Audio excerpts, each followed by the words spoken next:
Hello everyone, how's you all? Hope all of you are good enough. I welcome you all to Deepak Verma mathematics classes, and today we are going to do angle of intersection of two circles. ठीक है? Angle of intersections of two circles.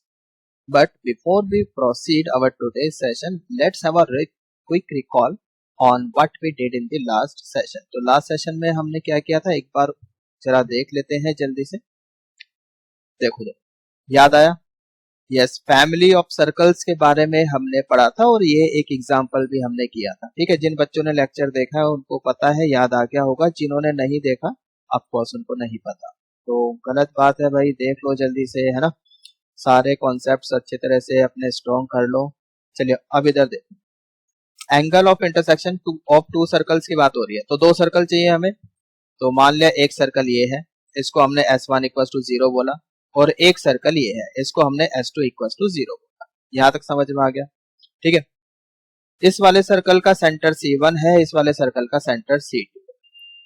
अब इन दोनों circle ने जहां पर cut किया means their point of intersection. तो हमें पता है जो सर्कल है मैक्सिमम 2 पॉइंट पे कट करेगा. तो ये A और B पे कट किए. ठीक है, तो यहाँ पर इनके पॉइंट ऑफ इंटरसेक्शन पे आप टेंजेंट्स ड्रॉ करो. ठीक है, तो यहाँ पर हमने सिर्फ A पे ड्रॉ की है, बाकी प्रूफ करने के लिए यहाँ पे जरूरत नहीं है. यहाँ पे भी आप ड्रॉ कर सकते हो इस तरह से टेंजेंट, राइट. बट हमने A पर करा है सिर्फ, तो यहाँ पर आप टेंजेंट ड्रॉ करो. तो एक टेंजेंट तो ऐसे चली गई, राइट, और एक टेंजेंट ऐसे चली गई. This is T1, tangent T1, tangent T2. Circle S1 पर जो टेंजेंट है, सर्कल S2 पर जो टेंजेंट है उसको T1 बोल रहे हैं, है ना. ये वाली जो टेंजेंट है ये तो S2 पर है ना, और ये वाली जो टेंजेंट है ये S1 पर है, S1 की टेंजेंट है, इसको T2 बोल रहे हैं. यहां तक समझ में आ गया? अब यार जो आपका एंगल होता है ना, angle of intersection between two circles, this is actually angle between the two tangents at their point of intersection. ठीक है, अब यहां पर इन दोनों टेंजेंट का बीच में एंगल कितना है? इन दोनों टेंजेंट के बीच में एंगल कितना है? Theta, right. अगर आप जरा खुद सोचो, अगर ये वाला एंगल थीटा है तो यार ये वाला एंगल भी थीटा ही होगा. समझ में आ रहा है?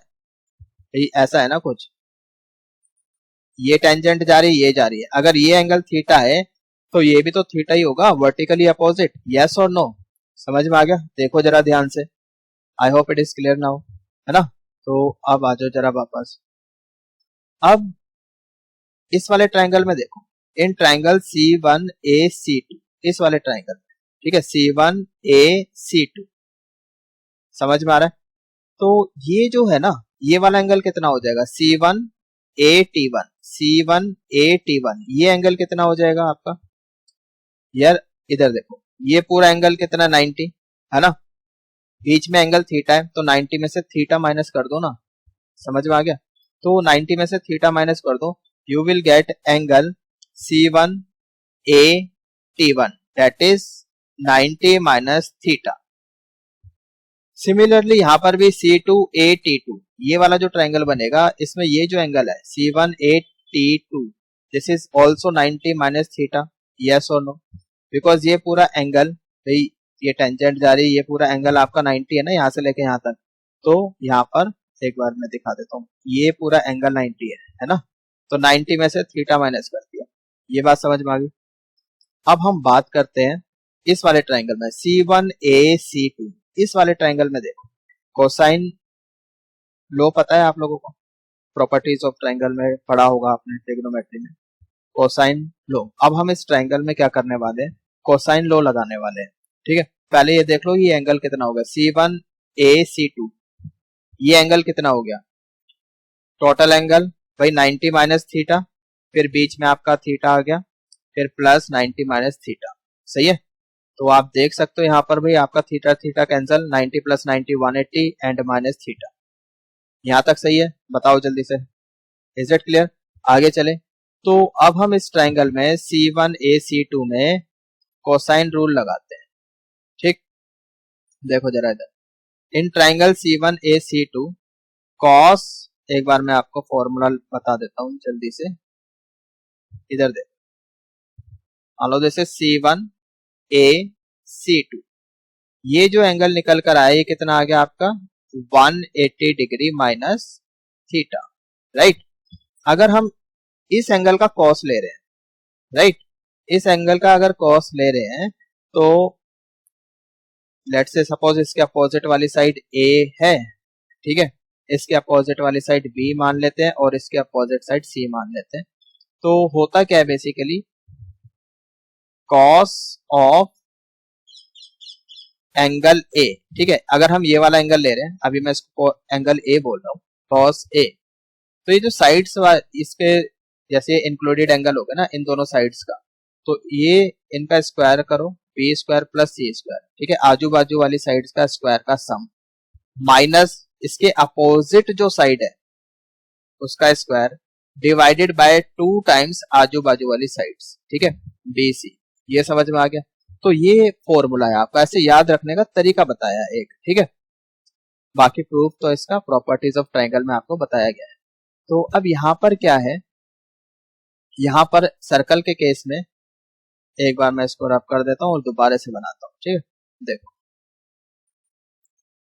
ट्रायंगल क्या है हमारे पास, C1A C2, अब ये क्या है R1, ये क्या है R2, और C1 C2 सेंटर्स के बीच में जो डिस्टेंस है उसको हम D बोल रहे हैं, और ये एंगल कितना आ गया 180 माइनस थीटा, राइट।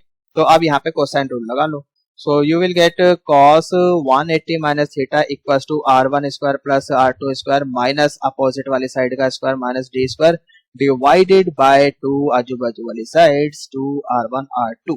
यहाँ तक समझ में आया।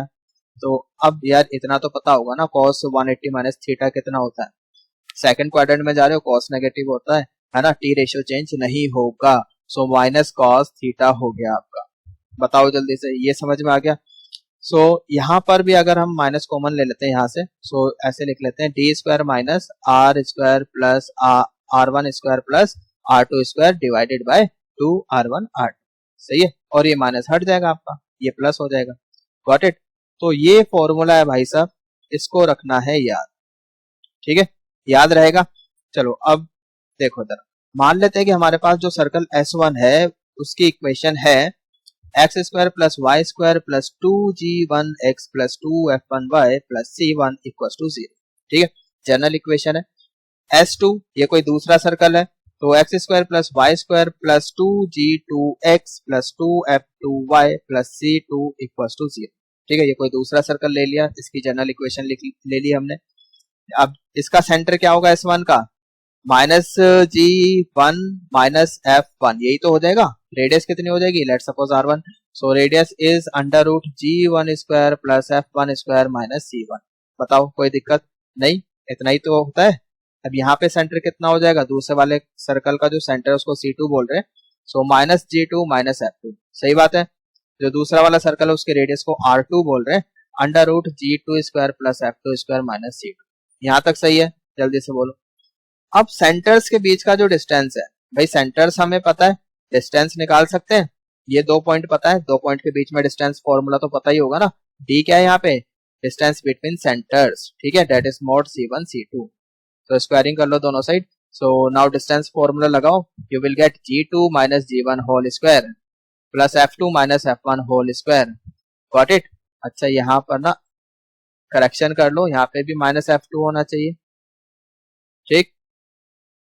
जो बच्चे पीडीएफ डाउनलोड कर रहे हैं करेक्शन कर लो, जो नोट्स बना रहे हैं वो तो साथ के साथ कर ही रहे। सो डी निकाल लो, डी आपके पास आ जाएगा g2 square plus g1 square minus 2g1 g2 plus f2 square plus f1 square minus 2f1 f, सही है। बताओ यहाँ तक समझ में आ गया, यहाँ तक समझ में आ गया, बहुत अच्छी बात है। तो जो क्वेश्चन था, जो फॉर्मूला था हमारे पास, जरा एक बार इधर देख लो, ये फॉर्मूला था, ठीक है, D square minus R1 square plus R2 square divided by 2R1 R2। तो R1 हमारे पास है, R2 हमारे पास है, D हमने निकाल दी, ठीक है, उठा के वैल्यू यहाँ रखो, ठीक। सो D कितना आ गया, ये रहा आपके पास, सारी वैल्यू यहाँ रख दो, ठीक है, D स्क्वायर की, और minus R1 square minus R2 square, ठीक है, जो कैंसिल होता है कैंसिल कर दो। तो यहाँ से G1 स्क्वायर कैंसिल हो गया आपका, G1 स्क्वायर गया, G2 स्क्वायर भी गया, f1 स्क्वायर भी गया, f2 स्क्वायर भी गया, ठीक है, ये सब कुछ कैंसिल हो गया। अब बचा क्या आपके पास वो देखो। Now we are left with C1 plus C2 minus 2 G1 G2 plus F1 F2 divided by 2 R1 R2 था ना, तो यहाँ पे R1 R2 की वैल्यू रखी है बस। So under root G1 square plus F1 square minus C1 into R2 की जगह रखा है under root G2 square plus F2 square minus C2। Got it, समझ में आ गया। तो ये फॉर्मूला है आपका, याद करना है, ठीक है, इंपॉर्टेंट है, मेमोराइज हो जाएगा। ठीक, बस आप तो मतलब पहले वाली फॉर्म याद रखो, D square minus R1 square plus R2 square divided by 2 R1 R2, ये याद रखो। ठीक है, समझ में आ रहा है, ये होता है। और बाकी डी और R1 R2 तो आप निकाल दो। चलिए अब इस पर बेस्ड एक क्वेश्चन कर लेते हैं जल्दी से।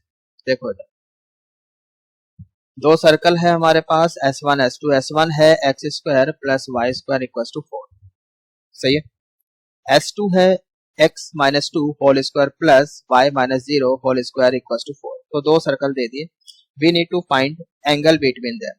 तो पहले वाले जो सर्कल है हमारे पास, पहला वाला सर्कल, उसकी रेडियस कितनी है 2, सेंटर कितना है 0 0, ठीक है। तो R1 और C1 हमें मिल गया। जो दूसरा वाला सर्कल है इसकी रेडियस कितनी है 2, ठीक है, और सेंटर कितना है 2 0, तो R2 और C2 भी मिल गया, है ना। तो अब D निकाल लो, D क्या है यहाँ पे, distance between centres, mode C1 C2, तो 2 माइनस 0 होल स्क्वायर 0 माइनस 0, ठीक है। So we get D 2, so distance between centers is 2, right? Now we have formula, just apply the formula and you will get the answer, okay. So finally apply the formula, cos theta equals to D square minus R1 square plus R2 square divided by 2 R1 R2, सही है। तो D कितना था 2, so 2 square is 4 minus R1 और R2 दोनों ही 2 के बराबर है, so 2 square that is 4, 4 plus 4 divided by 2 into 2 into 2, right? So we get 4 over 8 minus 4 over 8, that is minus half, right? So cos theta is minus half, right? And here cos, and since cos is negative, it means it lies in the second quadrant, okay. It means it lies in the second quadrant and theta comes out to be 2 pi by 3. Got it? समझ में आ गया, जल्दी से बताओ। Trigonometry इतनी तो आती होगी ना। माइनस हाफ यहाँ से निकलेगा एंगल, है ना, और हाफ होता कब है, हाफ कब होता है 60 डिग्री पर, है ना। तो यहाँ से आप क्या करोगे, पाई माइनस पाई बाय 3 ऐसे करते हो, सो you will gate 2 pi by 3.